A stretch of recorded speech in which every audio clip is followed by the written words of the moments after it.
guys, so ayan, dumating na nga yung aking in-order sa TikTok. Tingnan natin kung magandang klase ba siya. So bali nakailang order na nga ako nito sa TikTok kasi lagi nasisira sa amin yung kulambo gawa ng anak ko. Hindi kasi siya makatulog na, hindi nakatulog yung kulambo sa ano niya, sa paa niya. So this time, umorder ulit ako ng panibago. So ang ganda ng kulay niya, brown yung pinili ko. Wow, ang ganda. Saan pa yung bukasan ito?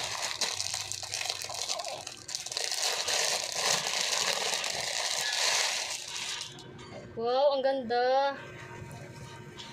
Ito siya, oh. Oh, diba? Ang ganda. Brown yung pinili ko kasi nasubukan ko na yung iba-ibang kulay. So, tinry ko na rin itong brown. Grabe, ang ganda. Ang taas niya. Oh, kahit tumayo. Ma. Diba? Family size na rin ito, kaya malaki ito. Diba? Oh. Ganda. Meron na rin siya dito mga lagayan ng tali. Ayan, oh. Lalagyan mo na lang siya ng tali.